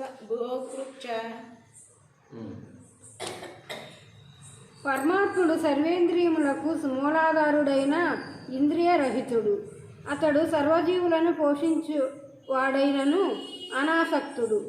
అతడు ప్రకృతి గుణములకు అతీతుడు మరియు వానికి ప్రభువును అయి ఉన్నారు. అంటే స్పష్టంగా ఉన్నాడు. అట్లని వీటి యొక్క విషయాలు, వాటి యొక్క ఇది మానవులు మనం చేసినవి కష్టాలు, సుఖాలు, దుఃఖాలు రకరకాలుగా చెప్పుకుంటాం. అన్నిటి యందు అన్నిటిను చైతన్యపరుస్తున్నప్పటికీ వాటి యొక్క విషయాలు ఈయనకేముండవు. అది జీవాత్మగా మాత్రమే జీవుడిగానే అనుభవిస్తున్నాడు. కానీ ఈ జీవుడిని చైతన్యపరుస్తున్నాడు, వానికి వచ్చి అన్ని విషయాలు తెలియజేస్తున్నాడు. అది దృక్కు కనుక తెలియబడతాము. దృక్కు కనెక్షన్ ఏముంటుంది, ఇందాక నేత్రంలో కనెక్షన్ ఏముందన్నా కదా, ఆ రకం కనెక్షన్ అయి తెలియబడతా ఉంది, విషయం తెలియబడతా ఉంది ఎవరికి? జీవుడికి. అట్లాగే ఆ రకంగా సర్వేంద్రియములకు మూలాధారుడైనను ఇంద్రియరహితుడు. ఎలా ఒక గొప్ప ప్రమాణికం ఇక్కడ. కాళ్ళు, చేతులు, ఇవన్నీ దేహాలు ఉంటే దాని వల్ల వచ్చే సమస్యలతో మనం ఇబ్బంది పడతాం. దేహం ఉంటే దేహానికి సంబంధించిన విషయాలకన్నిటికీ మనకు బాధ్యులం అవుతున్నాం. దేహమే లేదు, సమస్యలు ఎందుకు ఉంటాయి? కాళ్ళు చేతులు లేవు, సమస్యలు లేవు. అట్లాగే ఉండి వీటికి అన్నిటికూ మూలమై ఉండి ఎలా ఉన్నాడు? ఇందాక చెప్పాను, పరమాణు రూపంలో ఉన్నాడు అని. అట్లా అన్ని విషయాల యందు అలాగే ఉన్నాడు. ఉండి తాను ఏది అంతగా ఉన్నాడు. ఇవన్నీ ఉంటేనే. అందుకని ఇట్లాంటి సూక్ష్మ రహస్యాన్ని వీరబ్రహ్మం గారు కాళ్ళు చేతులు లేనివాడు కడవమంతా చేతపట్టి ఒక్క బావి నీరు అంతా ఒకడే మోసను, రెక్క ముక్కు లేని పక్షి రేయంబగలు తపస్సు చేసి ఒక చెరువు చేపలన్నీ ఒకటే మింగాడు. అనగా ఆ జీవుడు మహామంత్రము చేత, గురువు చెప్పిన మహామంత్రము చేత తన యొక్క నానా జన్మల నుంచి వచ్చిన కర్మలు, దోషాలు అన్నిటి హృదయంలో కదిలాడుతూ ఉంటాయి, అనేక ఆలోచనలు ఉంటా ఉంటాయి. కానీ రేయంబగులు తపస్సు చేశాడు. చేస్తే గురువు చెప్పిన మంత్రాన్ని స్మరిస్తూ ఉన్నాడు. ఆ హృదయములో ఉన్న నానా యొక్క విషయాలని వెళ్ళిపోయాయి. ఇక్కడ రెక్క ముక్క లేని పక్షి, ఈ శ్వాసే జీవుడు. శ్వాస ఉంటేనే కదా జీవుడు ఉన్నది. దానికి రెక్క లేదు, ముక్కు లేదు అని పనిచేస్తామండి. ఇంత ప్రత్యక్ష ప్రమాణాన్ని దగ్గరికి తీసుకొచ్చాడు మనకు. పనిచేస్తూ రేయంబగులు తపస్సు చేసి, అనగా గురుమంత్రాన్ని రేయంబగులు అర్థం చేసుకొని ఈ రకంగా ఉంటే ఆ యొక్క తత్వము చేత ఒక్క చెరువు చేపలన్నీ ఒకటే మింగే. నీ హృదయమే చెరువు, అందులో కదిలాడే నానా రకాల ఆలోచనలే ఈ చేపలు, అవి రద్దయిపోయాయి. స్పష్టంగా బయటపడతాడు. అది ఒప్పుకోవటమే ఇక్కడ. ఒప్పుకోకపోతే పీడిస్తూ ఉంటాయి. ఈ కర్మ నువ్వే అనుభవించు అనే కాడికి తీసుకెళ్తాయి. అట్లాగే కాళ్ళు చేతులు లేనివాడంటే ఈ శ్వాసకే కాళ్ళు లేవు, చేతులు లేవు. కానీ ఒక్క బావి నీరు అంతా ఒకటే మోషన్. బావులు నీరు తోడేసేస్తూ ఉంటారు కదా, ఇట్లాగే మోసేస్తున్నాడు. ఈ దేహం కూడా ఒక పెద్ద బావి, ఎన్ని నీరు తాగుతున్నాం పుట్టిన కానుంచి, ఇది మోస్తానే ఉంది. ఇలా గమనించగలిగి ఉండాలి. తర్వాత బహిరంతశ్చ భూతానాం అచరం చరమేవ చ సూక్ష్మాత్వాత్ తదవిజ్ఞేయం దూరస్థం చాంతికే చ తత్. పరమాత్ముడు స్థావర జంగములైన జీవుల సర్వజీవుల అంతర్వ్యూహములలో నిలిచి ఉండును. సూక్ష్మ స్వకారణముగా అతడు భౌతికేంద్రియములు శక్తిచే చూచుటకు గాని తెలుసుకొనుటకు గాని అతీతుడు అయి ఉన్నాడు. అత్యంత దూరమునందున్న అతడు సర్వులకు సమీపముననే ఉండును. అంటే పరమాత్మ స్థావర జంగములు అంటే ఇందాక చెప్పుకున్నట్లే స్థావరము జంగమము అంటే జంగములు అంటే కదిలేటివి, కదలకుండా ఉండేటివి, వీటి అంతయు కూడా నిక్షిప్తమయ్యే ఉన్నది. నిక్షిప్తము అది లేకపోతే, ఆ యొక్క స్థితి లేకపోతే ఏది ఉండదు, అది ఎందుకంటే పోతుంది. అట్లాగే అది అదే పదాన్ని సర్వజీవులను చెబుతూ అంతర్భాష్యములు, మళ్ళీ జీవులలో అంతరము భాష్యం అంతా కూడా నిండి ఉన్నాడు, నిలిచి ఉన్నాడు. సూక్ష్మ కారణముగా అతడు భౌతిక ఇంద్రియములకు గోచరించుటలేదు, సూక్ష్మంగా ఉన్నాడు. ఇందాక అణువు యొక్క ప్రమాణం చెప్పుకున్నాం, అలా ఉండటం వల్ల గమనించడం లేదు. కానీ పని చేస్తున్నది అదే. ఇప్పుడు సూక్ష్మం అనే చెప్పుకున్నప్పటికీ పని చేస్తున్నది ఏది, అది ఉంటేనే పనిచేస్తుంది. అట్లాగే దానికి కాళ్ళు చేతులు రక్తమాంసాలు లేవు, కానీ వీటినన్నిటిను ఆడించుతున్నదని గమనిస్తే పరమాత్మ ఏ రకంగా ఉన్నది చైతన్యము, అదొక దృక్కు, అతీతమైన దృక్కు, దానికి అన్నీ తెలుసు. తస్మాత్ సర్వగతం బ్రహ్మ నిత్యం యజ్ఞే ప్రతిష్ఠితం, నిత్యం యజ్ఞం చేస్తూ ఉన్నది, తస్మాత్ జాగ్రత్తగా ఉండు అని చెప్పాడు కనుక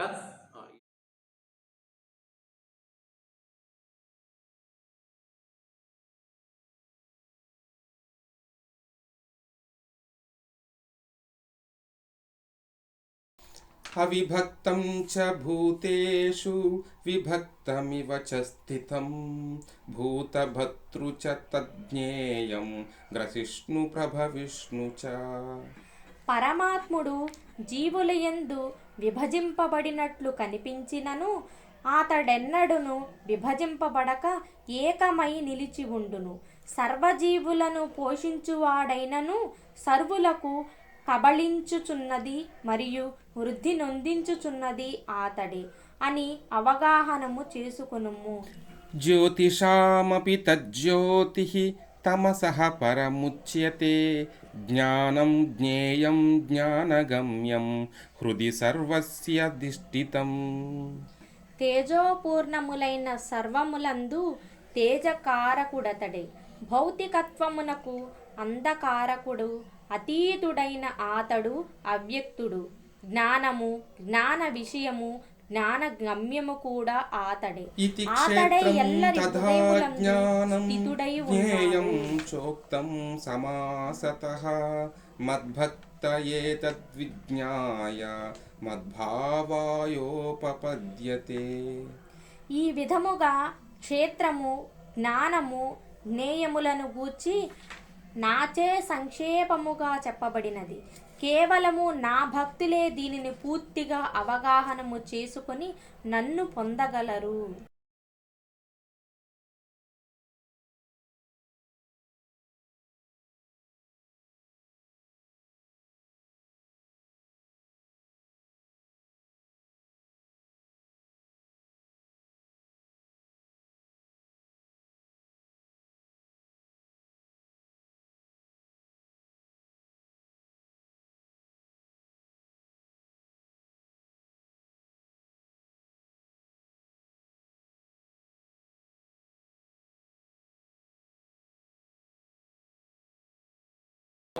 క్షేత్రజ్ఞుడు, వీటిని వివరం తెలుసుకోవడమే ఈ శ్లోకం యొక్క ఈ అధ్యాయం యొక్క పరమార్థము అని మళ్ళీ వర్ణిస్తున్నాడు. ఈ దేహమే క్షేత్రం, మరియు ఈ దేహము నెరిగినవాడు క్షేత్రజ్ఞుడని పిలువబడును.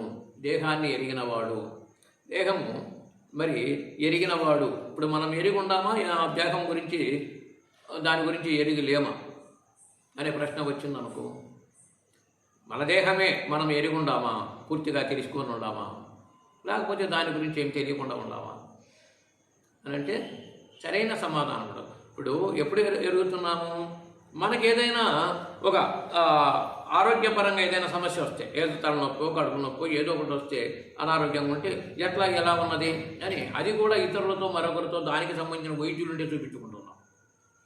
అని మన మనసుగా ఏమి చేయలేము దాన్ని. అంటే ఆ ఒక్క భావన ఆలోచన వస్తే మన దేహం గురించే మనకి ఇంకా పూర్తిగా తెలియదు. ఏ టైంలో ఏదేది ఎలా ఉన్నదో అని గమనిస్తే అప్పుడు ఒక యోగ మార్గములోనే ఈ మొత్తము ఎలా పనిచేయుచున్నవి, దేహేంద్ర సకల నాడులు ఎలా పనిచేయుచున్నవి, వాటికి సంబంధించిన తత్వములు ఏవి, ఆ తత్వ విచారణతో నీవు అనే ఒక వస్తు రూపంగా ఆఖరికి ఇది ఆనిముత్యముగా నీ యొక్క జీవుడు ఒకడు నిలబడతాడు. అన్నీ కరిగిపోయినా చేసినా జీవుడు అనేవాడు ఆనిముత్యంగా నిలబడతాడు, చెడని వస్తువుగా నిలబడతాడు. అది తెలుసుకుంటే క్షేత్రము క్షేత్రజ్ఞుని తెలుసుకుంటే అన్నీ నశించిపోయినప్పటికీ కూడా ఆ జీవత్వము ఒకటే. అందుకే జీవోదేవో సనాతనలు వాళ్ళకి లెక్కగట్టడానికి వీల్లేదు. దానికి ఎప్పుడు పుట్టింది ఎప్పుడు వచ్చిందనే మూలము కూడా దానికి ఎవరికి సాధ్యపడదు, ఏ మానవుడికి సాధ్యపడదు. అని అప్పుడు క్షేత్రము క్షేత్రజ్ఞుడు తెలుసుకోవడం అంటే అట్టి భావన కలిగి ఉండాలి. అది ఒక జిజ్ఞాసుడికే సాధ్యపడుతుంది. ప్రకృతిం పురుషం చైవ విద్యానాది విభావపి వికారాం చ గుణాం చైవ విద్ధి ప్రకృతి సంభవాన్. జీవులు మరియు భౌతిక ప్రకృతి రెండును అనాది అని తెలుసుకొనవలెను. వాని యందలి పరివర్తనములు మరియు భౌతిక గుణములు అనునవి భౌతిక ప్రకృతి నుండి ఉద్భవించినవి. ప్రకృతి యొక్క పురుషుడు అనగా భోక్త, అక్కడ బ్రాకెట్ ఉంటుంది. పురుషుడు అనగా ఎవరంటే భోక్త, అనుభవించువాడు. అది ఒక్క పురుషార్థము అని అంటే అనుభవించటానికే ఉన్నాయి అనేవి గమనిస్తే చతుర్వేద బల పురుషార్థ సిద్ధ్యార్థం అని పదాలు వస్తాయి మనకు. ధర్మార్థ కామమోక్ష చతుర్వేద. ఈ చతుర్విధములైన పురుషార్థాలు ఏవి? జీవులకు అందరినీ అనుభవించడానికే. వ్యావహారికమైనది భక్తి కానీ, జ్ఞానం కానీ, మరొకటి కానీ, కర్మ కానీ ఏదైనా సరే అవి చేస్తూ వాటి యొక్క మంచి చెడ్డలు తెలుసుకుంటూ ఆ యొక్క జీవన స్రవంతి మార్గంలో అది అవసరం. అట్లా అది అట్టివాడే భోక్త. ఎవరున్నారు భోక్తగా అంటే ఆ రకంగా భోక్తగా ఉన్నాడు. కానీ ఇట్టి మార్గాన్ని సంపూర్ణంగా ఈ క్షేత్రము క్షేత్రజ్ఞుడు. క్షేత్రం అనగా కర్మకు సంబంధించింది, క్షేత్రము కర్మకు సంబంధించింది. క్షేత్రజ్ఞుడు అనగా ఆ ఫలాలను అనుభవించటానికి తెలుసుకోవటానికి ఉండినవాడు. పొలం వ్యవసాయం చేస్తున్నాడు, క్షేత్రం అనగా పొలమే.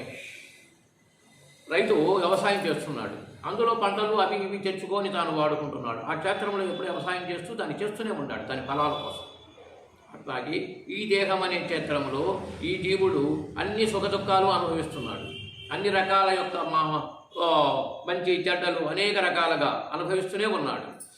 ఈ శరీరంతోనే అనుభవిస్తూ వీటిల్లోనే తెలుసుకుంటూ దీన్నే బాగు చేసుకుంటూ ప్రయాణం చేస్తున్నాడు. ఇట్లా ఎరుగుతే ఈ రెంటకు కారణమై ఉన్నది ఏది? క్షేత్రానికి క్షేత్రజ్ఞుడికి కారణమై ఉన్నది ఏవి అని వస్తే అప్పుడు క్షేత్రజ్ఞుడి గురించి పూర్తిగా తెలుసుకుంటే ఈ క్షేత్రజ్ఞుడు మన యొక్క అంతర్యామిగా ఉన్న అంతరాత్మ ఉంటుంది. ఆ అంతరాత్మకు మనం చేసినవన్నీ కూడా అక్కడే ఉంటాయి, మనసులో ఉండవు, దాంట్లో ఉంటాయి. మనసే ఆ పాయింట్ కోసం వెతుకుతుంది. ఎప్పుడు చేశానా ఏంటా అని చెప్పి అన్నప్పుడు వెంటనే విడుదలైతే అప్పుడు మాట్లాడినప్పుడు మనసు అనే పదం వచ్చింది. మాటలు లేదనుకో మనసు లేదు. అది ప్రసాదం తీసుకోండి. మాటలు లేకపోతే మనసు ఉండదు అని భావిస్తే ఈ రూపంలో అప్పుడు ఈ రెండును తెలుసుకొని ఈ రెండుకు ఏకమై ఉన్నది ఏదో ఆ దివ్యత్వమైన జ్ఞానం ఏదైతే ఉన్నదో అది నువ్వు తెలుసుకోవలసి ఉన్నదని ఇంతకుముందు మనం చెప్పుకున్నాము. ఆ నిమిత్తంగానే చెప్పారు. కార్యకరణ కర్తృత్వే హేతు ప్రకృతి రుచ్యతే పురుషః సుఖ దుఃఖానాం భోక్తృత్వే హేతు రుచ్యతే. భౌతిక కార్యకారణములన్నిటినీ ప్రకృతియే హేతువనియు జగమునందలి పలు సుఖ దుఃఖానుభవములు జీవుడే కారణమనియు చెప్పబడుచున్నది. జ్ఞానము లక్షణము. జ్ఞానము కూర్చున్నాము తెలుసుకోవటానికి, కానీ దాని లక్ష్యార్థం ఎరిగామా? తెలుసుకోవటానికి లక్ష్యాన్ని ఎరిగామా? ఇది లక్ష్యమై ఉన్నది. మనం పని పాటలు చేసుకోవడానికి కూడా డబ్బు సంపాదించుకోవడానికి అయితే చాలా ఆలోచనలు చేస్తాం. ఆ లక్ష్యం ఎట్లాగా అని. దానికోసము ప్రతి వ్యక్తి భౌతికమైన విషయాలకైతే పోరాటం చేస్తూ ఉంటాడు. అది తెలుసుకుంటే మనకు డబ్బు ఆదాయం ఉంటుంది, బాగా ఉంటుందని దాని ఒక లక్ష్యాన్ని వెతుకుతూ ఉంటాడు. కానీ ఇక్కడ ఆ లక్ష్యార్థ లోపం ఉంటుంది. విన్నప్పటికీ ఎన్నో కార్యక్రమాలు చేస్తున్నప్పటికీ లక్ష్యార్థం పూర్తిగా ఎరిగి ఉండరు. ఎంతకాలం పూజలు చేసినా మరొకటి చేసినా ఈ పూజలకు లక్ష్యార్థమేమి, ఈ మార్గానికి లక్ష్యార్థమేమి? క్షేత్రాలు తిరిగాం, క్షేత్రాలు అంటే పుణ్యక్షేత్రాలు తిరిగాం, లక్ష్యార్థమేమి? ఏమైనా తెలిసా అంటే ఏమో. అంటే దాని మీద ఏమైందంటే అంతకుముందు ఉన్న మనకన్నా ముందున్న వారు ఎవరో చేస్తున్నారు, వెళ్తున్నారు, మనం వెళ్ళొచ్చాం. వాళ్ళు వెళ్ళారు, వీళ్ళు వెళ్ళారు, మనం వెళ్ళాం అనే భావన తప్ప వాళ్ళు వెళ్ళారు కదండి అది మంచిదే అనుకుంటే మేము వెళ్ళామంటారు. పూర్తిగా దీనివల్ల ఇది మనం పొందొచ్చు అనే లక్ష్యార్థం ఉండదు. అందుకనే లక్ష్యార్థం ఎరగటమే ఇంత బోధ జరిగింది. అర్జునుడికి శ్రీకృష్ణుడు బోధ చేయడం జరిగింది. తర్వాత పురుషః ప్రకృతిస్థో హి భుక్తే ప్రకృతిజాన్ గుణాన్ కారణం గుణసంగోస్య సదసద్యో నిజన్మసు. భౌతిక ప్రకృతి యందు త్రిగుణములు అనుభవించుచు జీవుడు ఈ విధముగా జీవనము సాగించుచు భౌతిక ప్రకృతిలో అతనికి గల సంగత్వమే దీనికి కారణము. ఆ విధముగా అతడు ఉత్తమ అధమ జన్మలను పొందుచుండును. పురుషుడు చైతన్యము. ఈ చైతన్యముతో ప్రకృతి కానీ పురుషుడు కానీ మమేకమై ఉంటారు, సంయోగమై ఉంటుంది. చైతన్యము అంటే ఏదో చైతన్యం అంటారు. సరైనటువంటి ఆత్మ అనగా చైతన్యం కదిలిస్తుంది, అది కదలకుండా ఉన్నది. అట్లాగే ప్రకృతి పురుషులను కదిలించి అది కదలకుండా ఉంటుంది, దాని ఆధారం చేత ఇవి కదులుతాయి. చైతన్యం అంటే కదలిక ఉన్నది, కదలిక లేకుండా నిశ్చలంగా ఉన్నది. అలాంటి గమనం లేకపోతే దాని యొక్క విశిష్టతతో కూడిందే ఈ యొక్క ఉపద్రష్టానుమంతా చ భర్త భోక్తా మహేశ్వరః పరమాత్మేతి చాప్యుక్తః దేహేస్మిన్ పురుషః పరః. యథార్థ సమ్మతి నిచ్చువాడవుట వలన హనుమంత అనియు అన్నిటినీ ధరించి పోషించువాడు అవుట వలన భర్త అనియు జీవరూపములో భోక్త అనియు బ్రహ్మాదులకు స్వామి అవుట వలన పరమేశ్వరుడు అనియు శుద్ధ సచ్చిదానంద ఘన స్వరూపుడవుట వలన పరమాత్మ అనియు పిలువబడుచున్నాడు. అన్ని విషయాలు తెలియజేశారు. ఆయనే అన్ని రకాలుగా ఉంటూ అన్ని ఉపద్రష్ట. ఉపము అనే పదం అంటే ఉపద్రష్టగా ఉన్నాడు మనందరికీ. ఆయనే వీటికన్నట్టుకు భోక్త, భర్త భోక్త మహేశ్వర. భర్త ఆయనే, భోక్త ఆయనే అని. పరమాత్మేతి చాప్యో దేహేస్మిన్ పురుష పరమం. పురుష అనే పదానికి అర్థం ఏంటి? ఆత్మ అనే తాత్పర్యం ఉంటుంది. పురుష అంటే ఆత్మయే పురుషుడు. మరి మనమందరము జీవులము అని అన్నప్పుడు జీవాత్మ అన్నప్పుడు అంటుకుంటుంది. శక్తి ఉన్నప్పుడు జీవుడు ఉన్నాడు, శక్తి లేకపోతే ఆత్మ చైతన్యమే ఉంటుంది. జీవుడు ఉన్నాడంటే శక్తి సంబంధం. అంటే శక్తి అనగా స్త్రీ పదం, చైతన్యం అనగా పురుష పదం. ఇవే రెండు విడిపోవటం బాగా గుర్తుంచుకోండి. మరొకసారి ఇక్కడ శక్తితో కూడినప్పుడే స్త్రీ పదం, చైతన్యంతో కూడినప్పుడు పురుష పదంతో ఉంటుంది. ఆత్మ చైతన్య స్వరూపంతో పురుషుడు. అది అలాంటి తత్వం వెళ్ళినప్పుడు అలాంటి పరంధామాన్ని మనం పొందుతాము అని భావన. అప్పుడు దీనిని ఈ శరీరాలు ఇవన్నీ ఉపాధులుగా వాడుకొని ఇలా తరించగలుగుతున్నాము. ఏవం వేత్తి పురుషం ప్రకృతిం చ గుణైః సహ సర్వదా వర్తమానోపి న స భూయోభిజాయతే. ఈ విధముగా పురుషుని తత్వమును గుణసహితమైన ప్రకృతి తత్వమును తెలుసుకొనినవాడు అన్ని విధములకు కర్తవ్య కర్మలను ఆచరించున్నప్పటికీ పునర్జన్మను పొందడు. స్పష్టంగా అది నేను అనేది కర్తవ్య కర్మలు తాను ఆచరించగలిగింది ఏదో ఉన్నది, తెలుసుకున్నది కూడా ఆత్మ. అది ఒక చైతన్య స్వరూపిణి జీవుడికి తెలియజేసింది ఆత్మ. జీవుడికి ఏది జ్ఞానేంద్రియాల ద్వారా దీని ద్వారా విషయాలు తెలుసుకున్నాను. కానీ అసలు అన్నిటినూ బ్రతికించి కాపాడుతున్నది ఆత్మ చైతన్యం ఒకటే. అది ఉంటేనే అందరం బ్రతికినట్టు. అప్పుడు అదే నేనై ఉన్నాను. అదే నేను అనరా అనే పదాన్ని ఎలా వాడాడు? బయలై ఉన్నాడుగా, బ్రహ్మము బయలై ఉన్నాడు. భ్రాంతులు ఉడికి తేడగా నీకు ఆ భ్రాంతి ఈ భ్రాంతి ఇంకా అవసరం లేదు, ఇవన్నీ వదిలిచ్చాడు. మొత్తం నేనే ఉన్నాను కదా అని. భ్రాంతులు ఉడిగితే కాయరహితమై కన్నుల ఎదుట. కళ్ళకు అంటే కాయరహితం అంటే ఒక వస్తు రూపంగా కనపడదు. ఏదైనా కాయం అంటే దేహం కూడా కాయమే. అనగా వస్తు రూపంగా కనపడకుండా ఏది రహితమై ఉన్నాను, వస్తురహితమై ఉన్నాను. వస్తురహితం అంటే చాలా వరకు బాగా గమనించండి. ఒక సుగంధ పరిమళాలు ఎక్కడైనా ఆయన మల్లెపూల బుట్ట అక్కడ ఉంటుంది, వాసన ఇక్కడికి వస్తాం. వాసన ఏమైనా మనకు ఆ పూలు ఇక్కడ కనపడతాం కానీ వాసన ఇక్కడికి వచ్చింది. ఆ వస్తువు అక్కడే ఉంది, వస్తురహితంగా వాసన ఇక్కడికి వచ్చింది. వస్తు రూపంగా కనపడకుండా వచ్చిందా లేదా? సమస్తం ఇలా ప్రసారం అవుతూ వస్తురహితంగా చైతన్యమే. ఆ చైతన్యమేగా ఇక్కడికి, దాంట్లో ఉన్న చైతన్యమేగా ఇక్కడికి వచ్చింది. సుగంధ పరిమళాలు ఒక చైతన్యం. అందుకని సుగంధ పరిమళ చైతన్యం నేనే ఉన్నానని చెప్పి మృత్యుంజయ దోషాలు కానీ భగవద్గీతలో పుణ్యోగంధ పృథివ్యాం చకేత్యాస్మి భావసో, ఈ చైతన్యం అనేది ఉందంటే అది నేనై ఉంటాను అని చెప్పాడు. ఆ చైతన్యము వస్తురహితంగా మనకు అందిస్తాను. వస్తు రూపంగా ఇక్కడ రాలేదు కానీ అందులో ఉన్న చైతన్యం, చైతన్యము భగవత్ చైతన్యం దాన్ని తీసుకొని వచ్చింది ఇక్కడికి.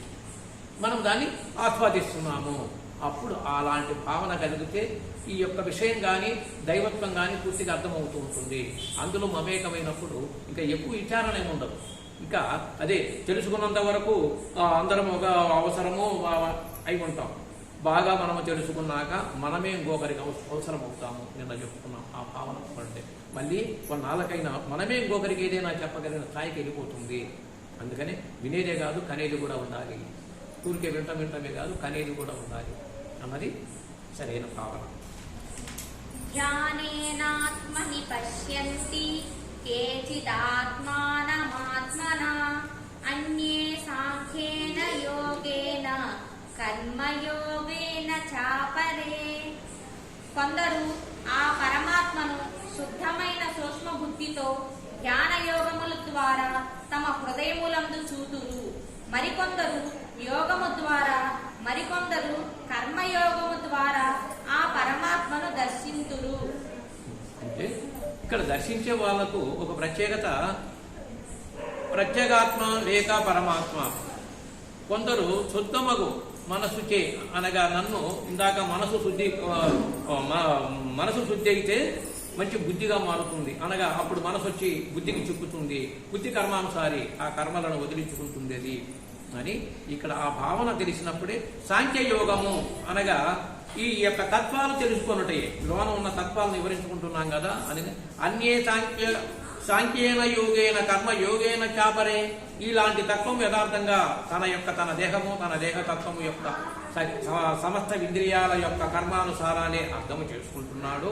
అట్టివాడు ఉత్తముడైనను పొందగలుగుతున్నాడు అని.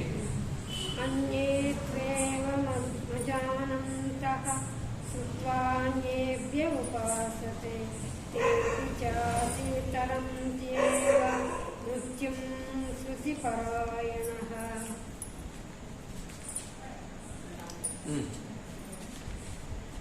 కానీ ఈ సాధన మార్గములను గూర్చి ఎరుగని మందబుద్ధులు తత్వజ్ఞానము గల ఇతరుల నుండి విని తదనుసారముగా ఉపాసనలు చేయుదు. ఆ శ్రవణ పరాయణలను నృత్య రూపాను సంసార సాగరము నుండి నిస్సందేహముగా బయటపడుదు.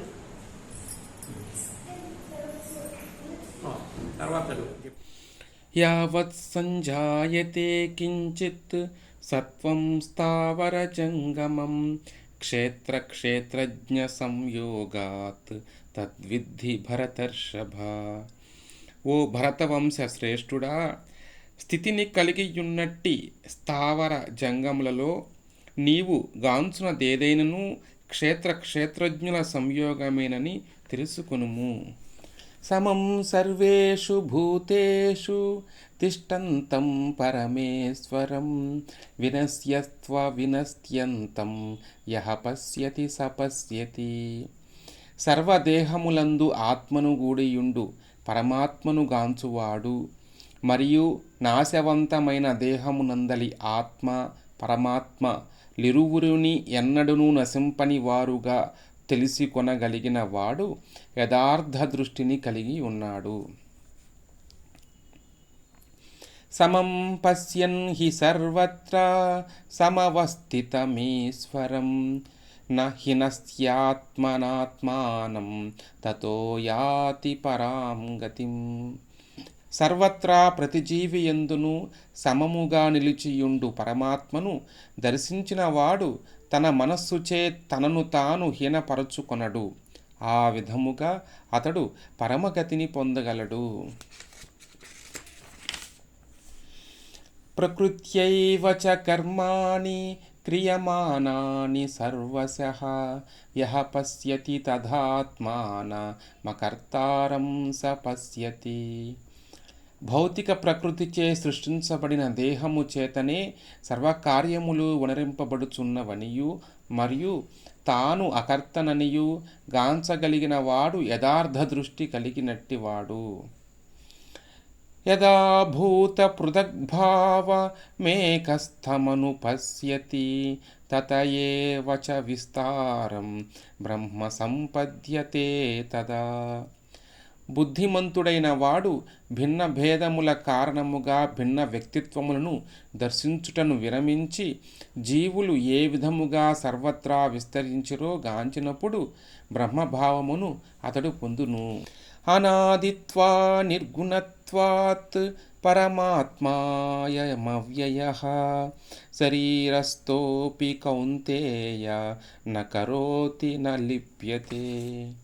నిత్య దృష్టి కలిగిన వారు అవ్యయమైన ఆత్మను దివ్యమైనదిగను నిత్యమైనదిగను త్రిగుణాతీతమైనదిగను దర్శింతురు.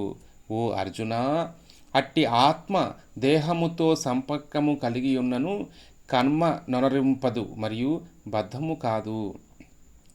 యథా సర్వగతం సౌక్ష్యాదాకాశం నోపలిప్యతే సర్వత్రావస్థితో దేహే తదాత్మానోపలిప్యతే. సర్వత్రా వ్యాపించి ఉన్నను సూక్ష్మత్వ కారణముగా ఆకాశము దేనితోనూ కలియనట్లు బ్రహ్మభావములో నిలిచిన ఆత్మ దేహమునందు నిలిచియున్నను దేహముతో కలియదు. యథా ప్రకాశయత్యేకః కృష్ణం లోకమిమం రవిః క్షేత్రం క్షేత్రీ తథా కృష్ణం ప్రకాశయతి భారత. ఓ భరత వంశీయుడా, ఒక్కడే అయిన సూర్యుడు లోకమునంతటినీ ప్రకాశింపచేయునట్లు దేహమునందలి ఆత్మ సమస్త దేహమును చైతన్యముతో ప్రకాశింపచేయును. ఇది శ్రీమద్భగవద్గీతాసు ఉపనిషత్సు బ్రహ్మ విద్యాయాం యోగశాస్త్రే శ్రీకృష్ణార్జున సంవాదే క్షేత్రజ్ఞ విభాగ యోగో నామ త్రయోదశాధ్యాయః. క్షేత్రజ్ఞయోరేవమంతరం జ్ఞానచక్షుషా భూత ప్రకృతి మోక్షం చయే విదుర్యాంతి తే పరం. దేహము మరియు దేహము నెరిగిన క్షేత్రజ్ఞులకు నడుమ గల భేదమును జ్ఞానదృష్టితో దర్శించి ప్రకృతి బంధము నుండి మోక్షమును బడయు విధానము నెరుగగలిగిన వారు పరమగతిని పొందగలరు. శ్లోకం చెప్దాం. ఓం సగనావతు సగనౌ భునక్తు సగ వీర్యం కరవావహై తేజస్వినావధీతమస్తు మా విద్విషావహై. ఓం శాంతి శాంతి శాంతి. సర్వే జనా సుఖినో భవంతు లోకా సమస్తా సుఖినో భవంతు సమస్త సన్మంగళాని భవతు. జై శ్రీకృష్ణ పరమాత్మకు, దత్తగురు మహారాజుకు, నాగమాంబ గురుమాతకు, సకల గురుదేవులకు.